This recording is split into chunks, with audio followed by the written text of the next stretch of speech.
Uganda, Zaire, and Rwanda.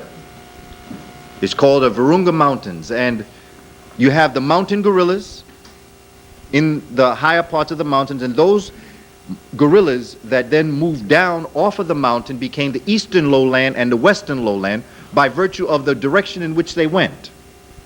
And as they traveled down the mountains and across, we're talking about hundreds if not thousands of years, over time these gorillas, these apes, varied themselves, but very in small details. But basically you're only going to find gorillas in one part of the world. Now, most of the apes that are so closely allied to humanity are very close to this proximity here. Now, I'm not saying that human beings evolved out of apes. I am saying that apes and humans had a common ancestor. That at one point in history, our ancestors climbed down out the trees and began to walk on the earth. This troubles a lot of people, because a lot of people want to feel as if humanity was divinely touched, because it would be too difficult for those minds who taught this to realize that they come from someone very African oriented. So they have put out a story that either Africans have moved out of the gorilla strain. In other words, apes are our ancestors. I'm not saying that. That is not necessarily true. 99% of what humans can do, gorillas can do. The only thing that humans have that gorillas do not is an intellect that they can actually vocalize. And even gorillas, they're working on gorillas to that point where they can do that right now. And it's important that we do not shun aside, because the gorilla told me when I was in the zoo, well, what make you think I want you to be part of my heritage? Because y'all ain't acting too cool either. He said, you may think that I'm in the cage, but really you're the one in prison. Because if you notice, these folk bring me food all the time. You don't want to get to pick in the garbage cans. Now, I say this as a joke because we look at the gorilla as a lower form, but the gorilla is not a lower form. In fact, the gorilla has better sense than humans do, because gorillas know what they should eat. Humans don't. If you threw a Big Mac in a gorilla cage, a gorilla would only eat the lettuce and throw everything back in your face. So we have to be careful when we begin to characterize humanity, and you know, our ancestors never did this. And if you look at the first formation of Happy, Happy has the head of a hominid. Happy has the head of what they call a baboon. But I would dare say that if you go deeper into the significance and the symbolism of Happy, because remember where Happy is. Happy is where the Kemites claim to have originated from, the foothills of the mountains of the moon, at a place where Happy begins. And Happy in its formation has the head of a baboon, or if you want to look at it from some type of primate. So they might have known, along with the Moors understanding this, because Moors were doing laboratory work on monkeys. We can't definitively say what they were looking at, but clearly they were doing some connections between the primate and the human being, understanding the closeness of these two essences on Earth. But there are but two different peoples on Earth. There's one person on Earth, that is the African person. And in traveling around the globe, this African finds him and herself in different climates.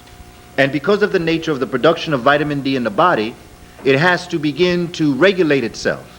So in order to produce vitamin D, this very dark complexion, very curly-haired African begins to depigment itself. And over thousands of years, this very dark complexion, wide-nosed, thick-lipped, very curly-haired African, because of climate, depigments itself. Its hair gets straight because of the oils produced with the lack of the sun. Its nose gets aquiline, the lips get thin. And over time, this African depigments itself into the European. What also helped this African get in very serious trouble was the Wormy Ice Age, which was the last ice age on Earth. This Wormy Ice Age literally chased them into the mountains of northern Europe that we know of today. That would have been where Cheikh Anta Diop says the 51st parallel is. At that point in time, for thousands of years, in the depigmentation process, ice mountains were created. Ice mountains that did not allow Africans to return back into the southern lands. Therefore, they had to retreat into caves and put clothes on. When what is known as an interstadial came, which is a warming trend of the Ice Age, they then found the ability to begin to move further south. As they moved further south on the other side of the ice mountains, where it had been a temperate or a very warm climate, when they got down into the real southern lands here, coming out the Caucasus Mountains, they met upon peoples of different backgrounds. The great majority of them of African descent. Whether you are in Mesopotamia over here, whether you're dealing with any of the Saudi Arabian areas, this is why it's so important to understand that the European, the Eurasian as we know them today, the essence that made Saddam Hussein light complexion was called the Jectanide. Jectanides. That is the formation of the Eurasian coming down, meeting these individuals in Mesopotamia, and getting a first concept of what culture and civilization is. They still couldn't get it too good because they started wars, because this was their manner. They were a very violent people. They were a very dominating people. And so they were kicked out of every town they went to as they were traveling west, and finally they find themselves in Cana, and then they cross over, which then brings this Eurasian into Kemet, and for the first time you see Eurasians in Kemet. This did not happen during the Old Kingdom. This did not happen. This happened during the first intermediate period. The Africans had gone through 6 dynasties prior to the first European of any substance coming into the land to make him or herself feel known. So all this concept about the pyramids, all that's nonsense. And I think that really, as our brother was saying, it's true, we got to stop talking on certain levels. I believe that our discussion at this point is counterproductive. See, we're not about asking them, was Egyptians black? That's yesterday's discussion. See, we dealt with that yesterday. Whether or not you're up to the par is your business. Okay, you missed a train. I didn't. I was on that train. And so now we have got to be about the formation of a nation in terms of our thought process. And this is why the Moors become so very important to us, because if you do not understand the Moors, it's very difficult for us as a people to understand why we're in the position that we're in today. You cannot understand why we're in the position we're in today if you don't understand what happened in 1492. You cannot understand what happened in 1492 if you don't understand the Crusades. You cannot understand the Crusades if you don't understand the Moors. Because the very nature of the knowledge that the Crusaders, the Christian Europeans, got of the riches of the East, why Columbus was on the seas in the first place hundreds of years later, was because of what the Moors had brought into Spain. And when you look at European powers, see, here's another way that you can look into it. See, this is why the 2 areas that they want to keep black folk out of in education is social studies and language arts. It's the 2 areas that we have to conquer. Math, science, all that's important, but those are all physical sciences that we can master anyway. But you see, social studies tells you what happened. Language arts puts it in a language that tells you what happened. And see, we're not suffering from a misunderstanding of science nor of math. We are suffering from a misunderstanding of ourselves and how to express ourselves, which falls into the category of social studies and language arts. So when I was looking for an area to find myself in Board of Ed, I immediately went to social studies because I understood that revolutionary things could happen, and they are happening. Because you got to understand the sequence of events in history. You have to see the sequence, and when you see sequence, then everything else comes to be an understanding. The Jectanites coming down into this area then mix with these African folk, and these are the people who would later become the Saddam Husseins, but deeply entrenched in an African thought. See, even Saddam Hussein is an African man, even if not by complexion, which he is by complexion. But even if they were to claim that because of their complexion, they still lived a culture that was African-based, because they as the people had no culture. They brought no culture with them. They brought no formed pattern of behavior, because it was so easy to adapt to the behavior of African people, because that's where the culture was. That's where the civilization was. That's where measurement occurred. And where measurement occurred comes mathematics and science and the formations of technology, and that's what brings the civilization through. So it's important that we understand these things in terms of understanding who we are as a people today. For instance, we teach that the Western civilization is based on the Aristotelian model. Aristotle's model of so-called democracy and all this other stuff that they taught. This is what the Western world is based on. But what they don't tell you is that it was the Moors that translated the works of the Greeks, who then taught the European Aristotle. See, we don't know that. We think that Europeans sat and studied Aristotle. They didn't. They couldn't read. The time of Moorish Spain, 99% of Europe was illiterate. Kings and queens could not read and write. They were living in barns. You see all these castles that they say these kings, Those were castles built by Moors that when Europeans moved out and moved further south upon attack by Christians, they took over those. They didn't build those castles and all that other stuff. Moat with alligators. Ain't no alligators in Europe. So how are you even going to put alligators in the moat if you don't have the animal in your backyard in the first place? You see, whenever you see lions, you know you're dealing with Africa, even in The Wizard of Oz. When you hear people saying they threw people to the lions, you know you're dealing with an African concept, if not at least the lions. Because there are no lions anyplace in the world but in Africa. And as you go through Meta Nature, you will see the same thing, okay? As we begin to develop these thoughts, I think that we'll be able to move out. Now, let me ask, because I see some hands just shot up. Will we accept questions? Because normally I just open it up for a discussion. Okay, so we'll go straight, and then I'll give chance for everyone to have their say. Believe me, don't believe a word I say. Not a word. You see, I'm not here to convince you. I'm here to present information, and that's very important, because too many of us, as we come before you, we get insulted if you don't accept it. See, I don't have no problem, because I've done the research. And I know that once you challenge what we say, which I love, I'm going to challenge you to read up on it. And because I know and I'm confident that you're going to come up with the same concepts that I've come up with. We're living an illusion out here. We really are living an illusion. We are living a magician's world, like the Wiz, you know. And people have presented a world to us, and like Wade Noble says, power is the ability to define someone's reality and have them accept that reality. And we are a people who for years, people have been defining who we are, and we've been accepting it. Once you tell somebody, no, I don't think that's who I am, they've lost all power over you.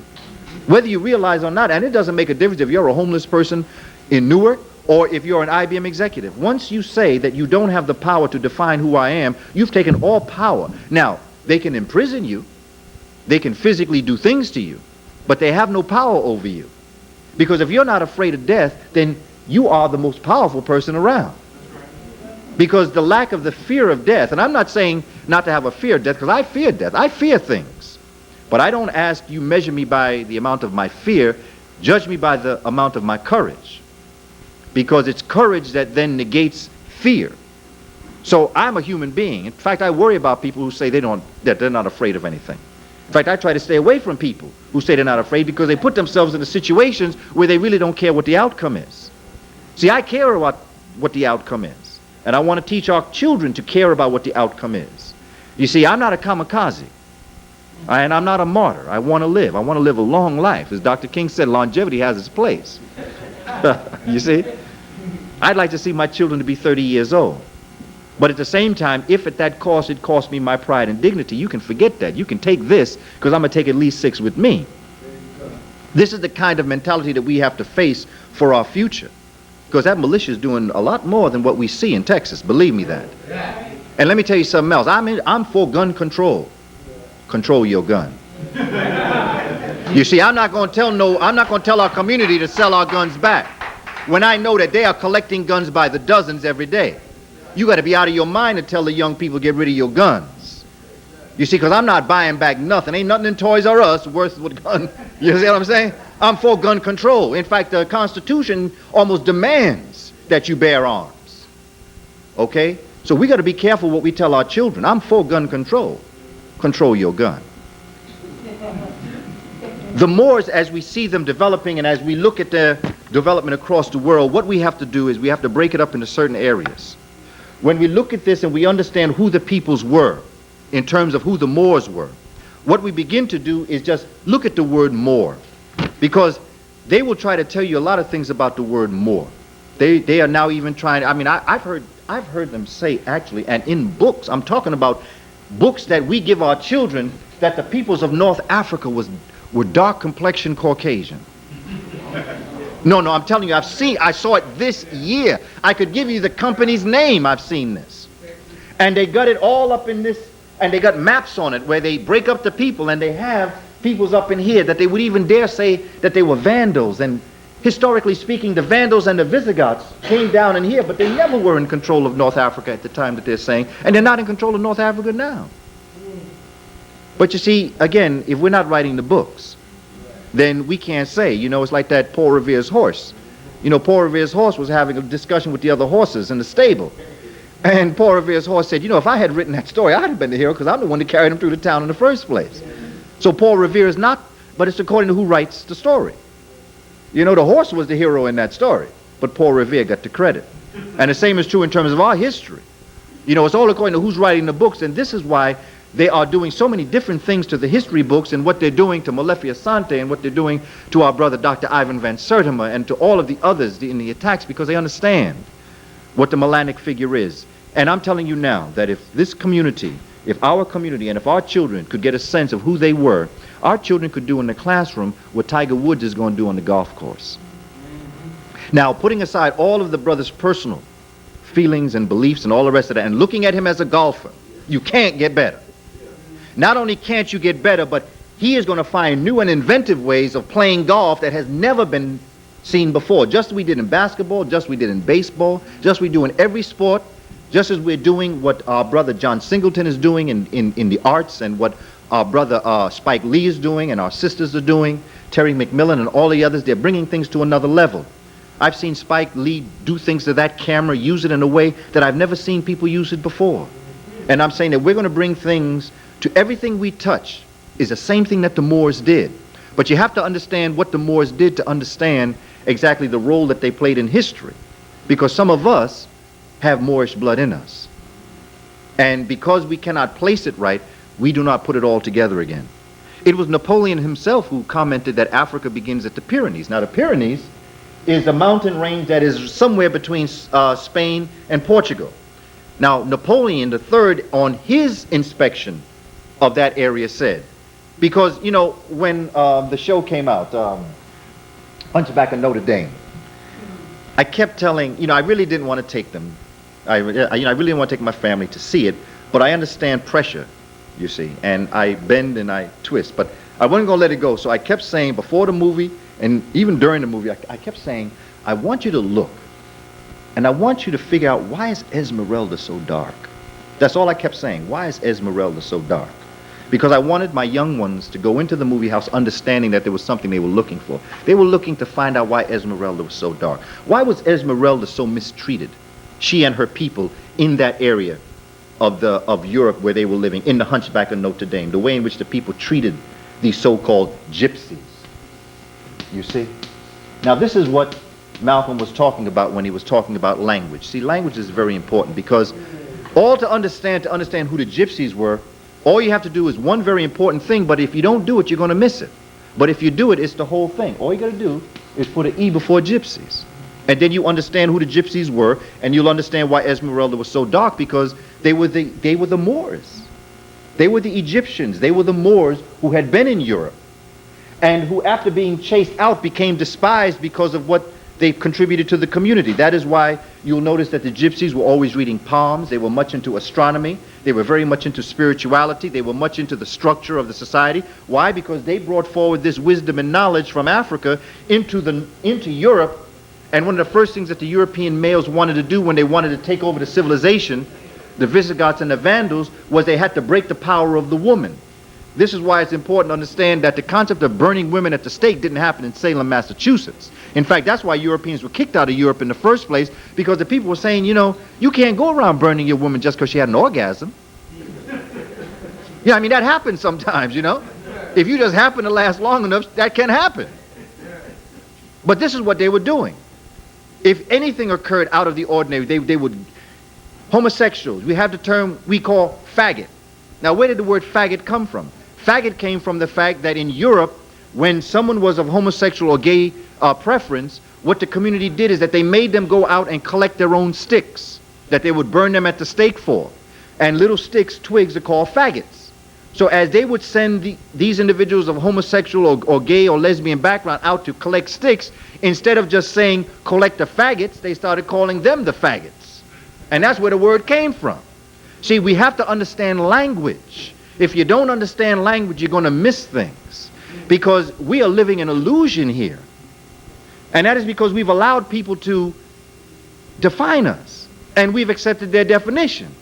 Part of the reason why we have many people celebrating Mother's Day today is because they have accepted a definition. Why? Because Europeans don't treat their mothers right. Therefore, they got to have a day where they say, okay, we're not going to whip you today, Ma. That's how we're going to celebrate Mother's Day. We're not going to whip you. We as an African people, we have sat at the feet of our mothers all our lives. Look at our music. Today, Kiss Alone has nothing but music that we played dedicated to our mothers. Tell me how many songs they have dedicated to their mothers. Think about it. How many songs Europeans have dedicated to their mothers? They may have some, but they don't have, like, they can't play the whole radio day with them like they can do in Kiss FM. But that is because we are a people who have always understood what honor is. Honor is an everyday thing. And the festivity of what we have, see, we never celebrated individuals, which is Western civilization bound. They celebrate individuals. Mother's Day, Father's Day, Christmas Day is Christ, and Easter is Christ.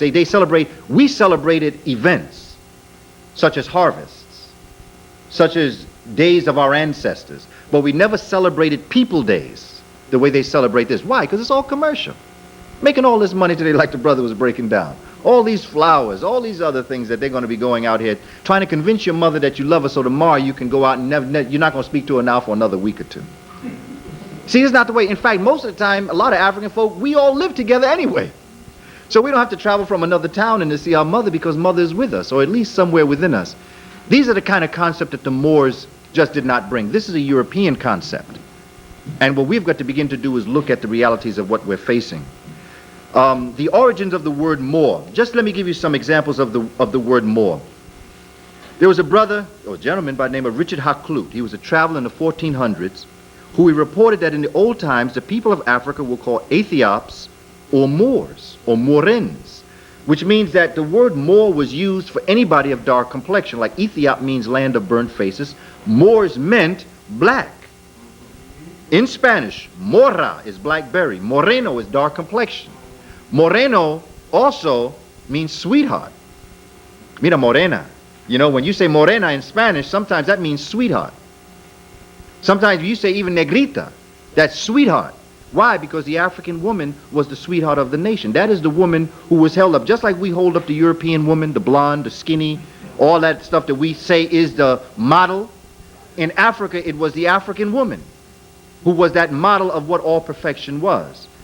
In French, moricard means dark skin. Morillon means black grape. In Italian, mora means Negro or Moorish female. Mora also means blackberry, which when you go to Spanish, mora means blackberry. And then you have moraiola, M-O-R-A-I-O-L-A, which means a black olive. So you have the derivation of the word Moor, so they can't get out of the concept of what the word meant. The word means black. You cannot put other people's faces up here, you know, and say that they were light complexion Ethiopians. Ethiopian mean black face. So if you say light complexion Ethiopian, you're talking about a light complexion burnt face. But you see, when you're speaking English, English says that you can say what you want to because you control people's minds. So if you say it, it is. Like amen. Amen. We say amen means so be it. Amen does not mean so be it. Amen could never mean so be it in the Latin language. Amen means hidden waters that the Kemites gave to the Christian church. That in Latin, they just said, amen means so be it. So be it is a sentence. If you turn that around, so be it, you say it be so. It being the object or the subject, be is the verb, and so is the adverb. Nowhere in the Latin language do you have the derivation of amen.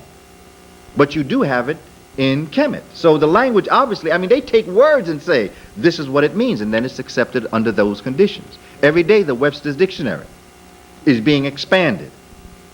Every day is being expanded. It's just adding new words. Oh, that sounds good. Put it in there. And people who make these decisions, if they say ain't is good English, ain't becomes good English. Why? They said is, not is. Who said is, so is? They said it. And because they said it, and because they have control over people's minds, it be so. But it don't have to be so. And once you say it's not so, it is not so. And that's power. And that's where we are in need of, is just defining ourselves as a people. We want to look at the early Moors. The early Moors, of course, again, looking at Cheikh Anta Diop's model, we know that if in life originating in this area of the world, Africans moved along the Happy Valley or the Nile Valley, going north, and they branched over going west. So as they traveled north, certain branches of African folk coming through the Happy Valley also branch off west. This is in Sheikh Anta Diop's work, Black Africa. Just as they traveled north, they also traveled south and created the kingdoms of South Africa. The Monomotapa that would later become Monomotapa and the other civilizations of South Africa. They then would also island hop into Australia and New Zealand. Okay, Xena, I'm sorry to say this, but Xena is not a New Zealand. She's a European.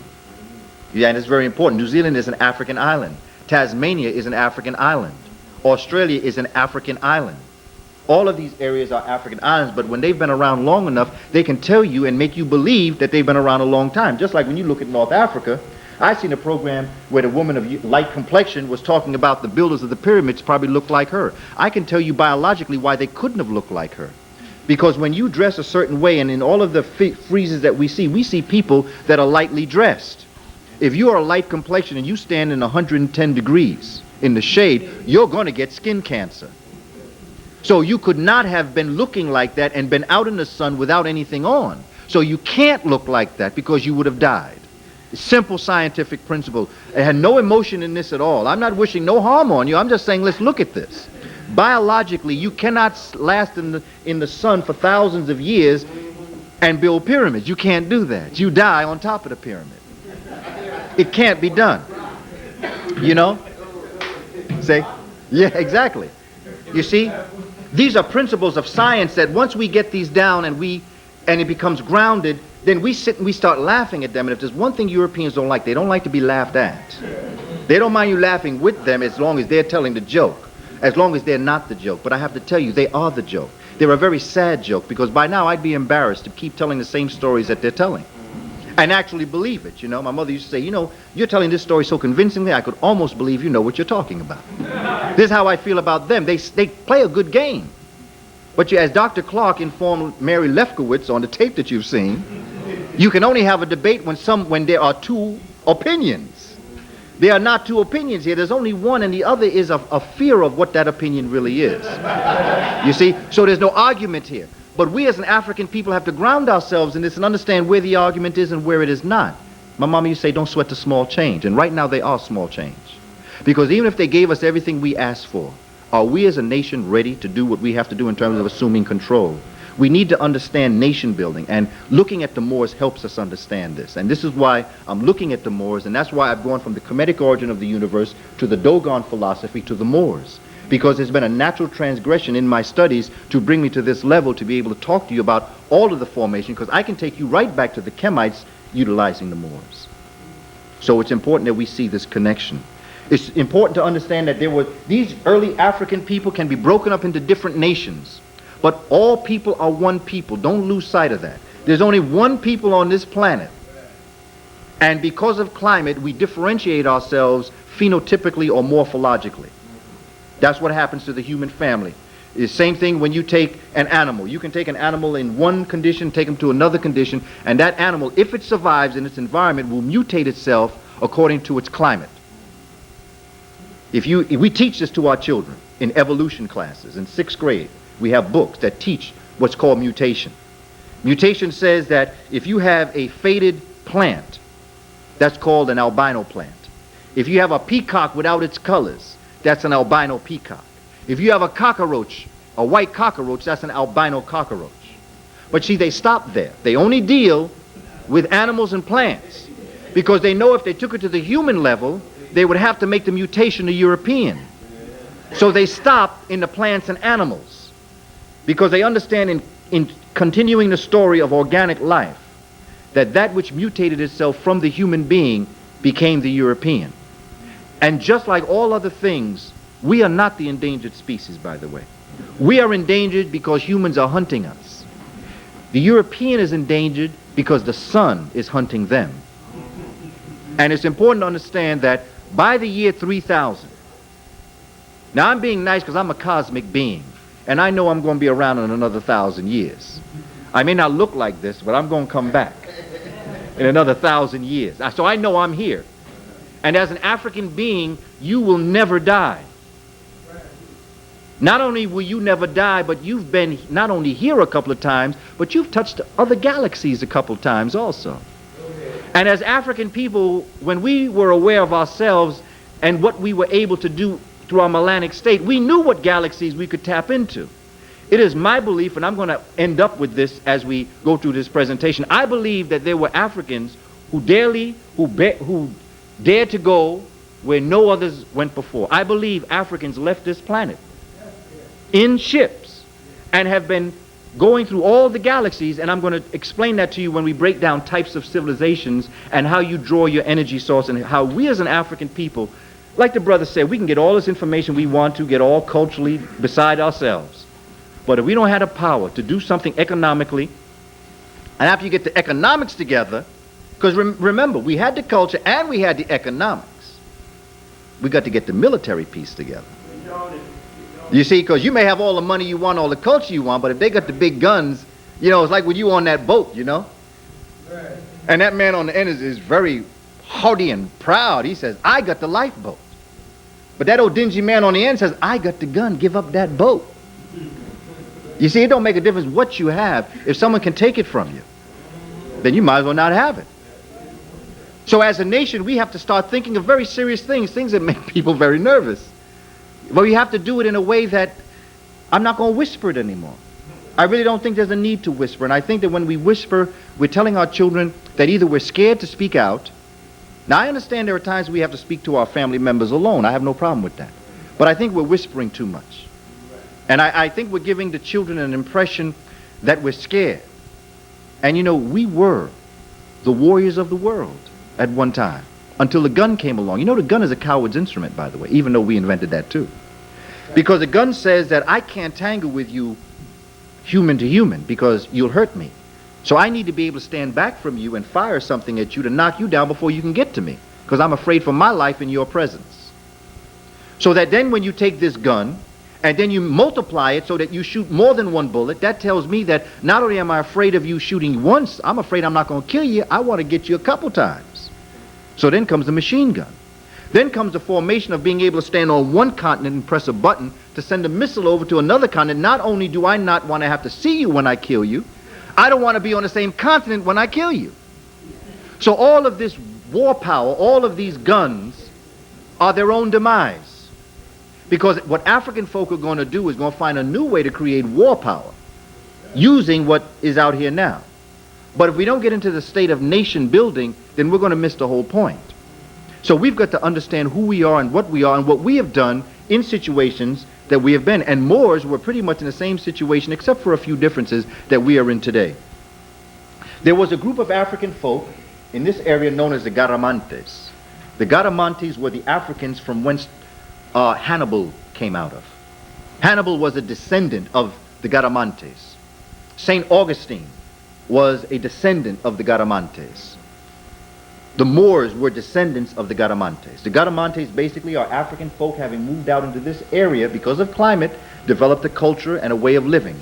And these were known as the Garamantes. And this is where, these are the Africans that would later become the Moors, move up into Morocco and Mauritania, and then move up into Al-Andalus.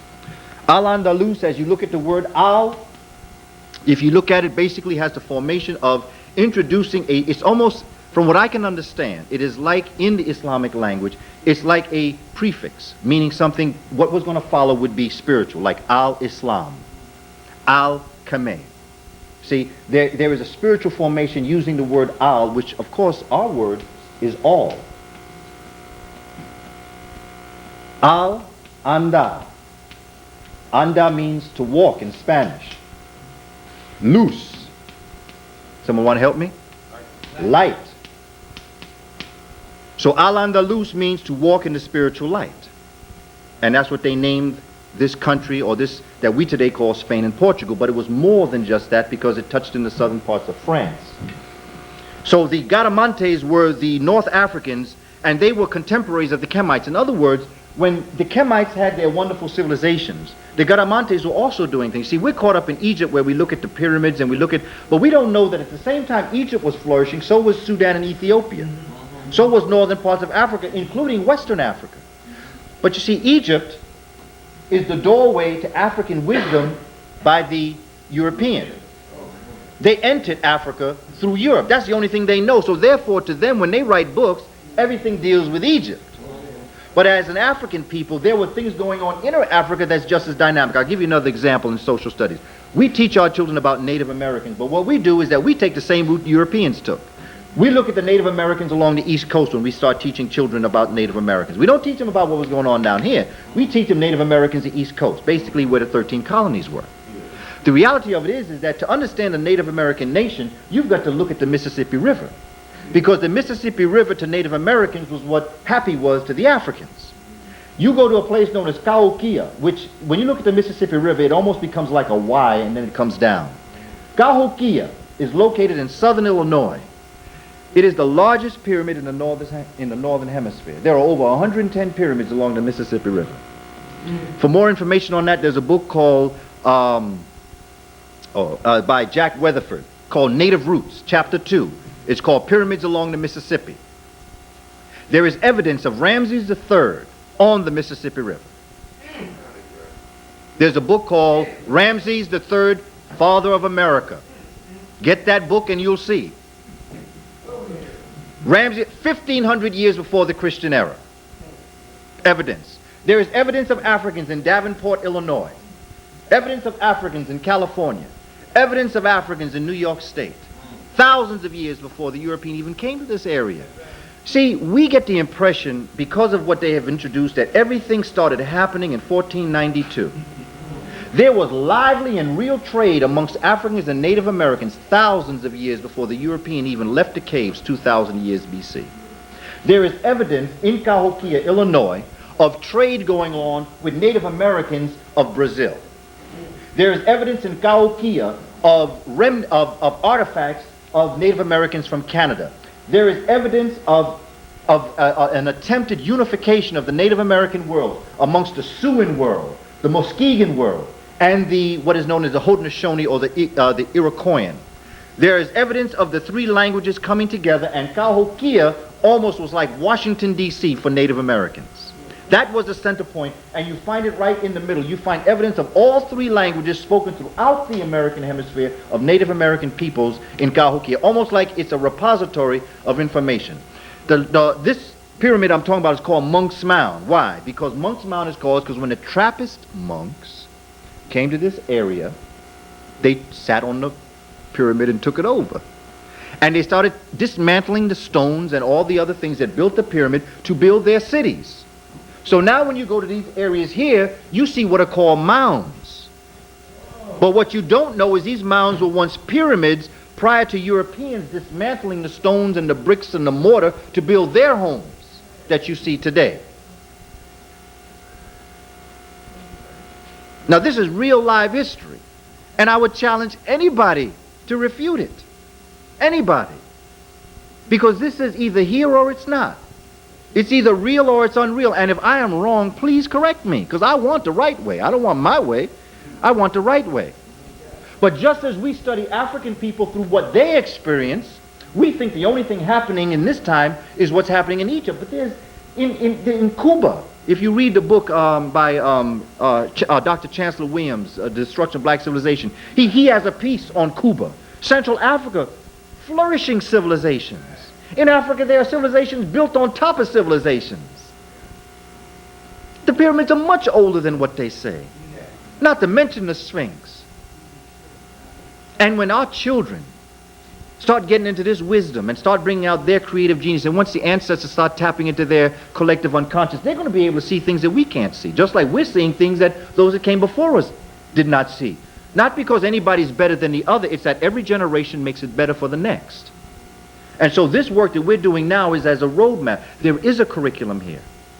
A science curriculum, a math curriculum, language, arts, everything that our children are studying in school today can be brought in and can be done because, first of all, let me step back and tell you, there is no such thing as an African-centered curriculum. Now let me explain to you what I mean by that. When African scholars sat down and wrote all of their treatises on science and math, they did not write it and say this is for African people. When they wrote it for any cosmic mind that was in balance and ready to receive information. When the European came upon this information, they had to put their name on things, and they only put their name on things they understood.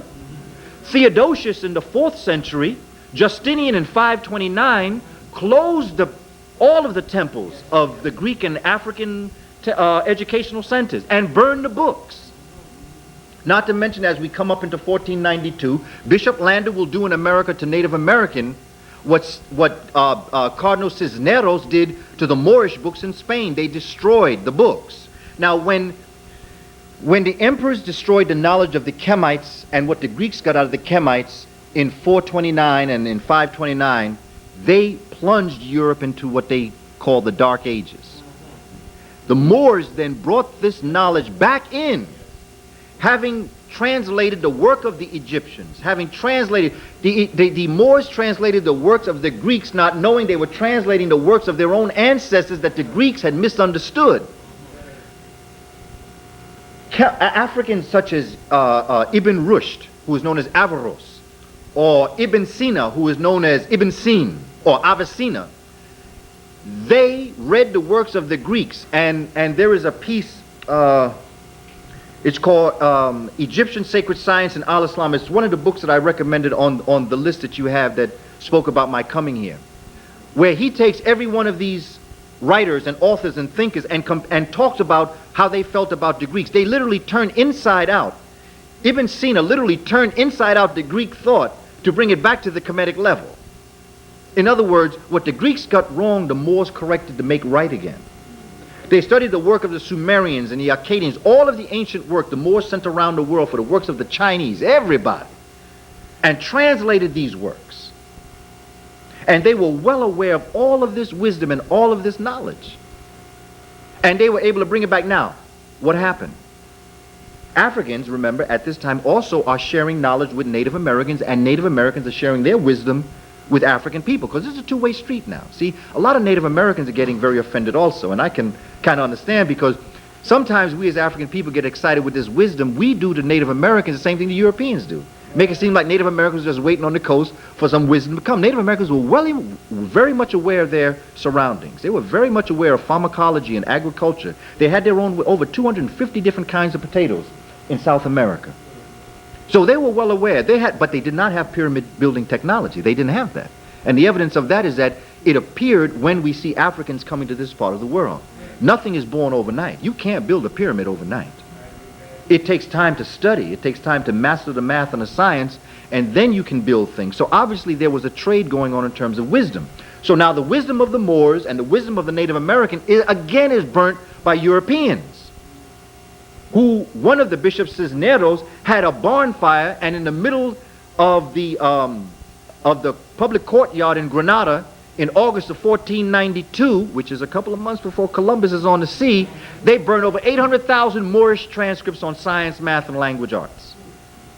And what I'm telling us now is this: we are now living in Europe's second dark age.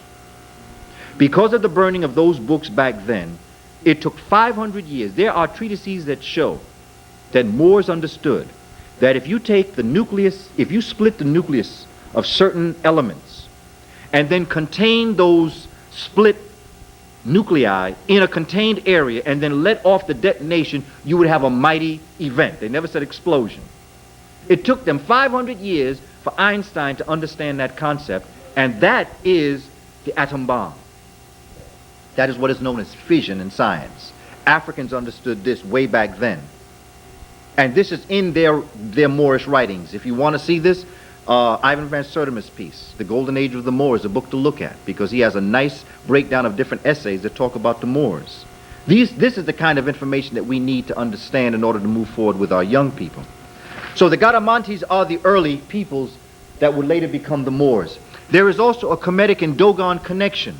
It's important to know that the people of North Africa were the neighbors of the Kemites, and that during their occupation of Spain, the Moors from Mauritania displayed with considerable credit the grandeur of the collective African civilization and culture. But along the scene comes these Europeans. Remember, it was the Visigoths, these Germanic peoples coming up out of this area here, blonde hair, blue-eyed people, coming down out of this area here, that begin to conquer everything they come upon. In fact, they were the ones that destroyed the Roman Empire. And even the Romans called them barbarians. And if the Romans called them barbarians, well, you know the evidence of the word, because we got a word now called vandal. And you know what a vandal is, and that's what they were. They were vandals. That's where the word comes from. They come down and they destroy, and they come down into other parts The Ostrogoths go east, the Visigoths go west. So as they come down, the Ostrogoths come this way, the Visigoths come this way, and they end up in the 400s and the 500s, somewhere here in Spain. And they're ruling Spain for a good 200 years. Before in 710, a brother by the name of Tarif, who is one of the administrators, the leaders, the lieutenants, a very important military leader of Tariq's army of Morocco, he goes in 710, July 710. Tarif, an officer in General Tariq's army, goes on a reconnaissance mission. Because now here's something else. Now it's going to come right up into this present time right now. Count Julian and Roderick, okay? Roderick is the Visigothic king that is ruling Spain.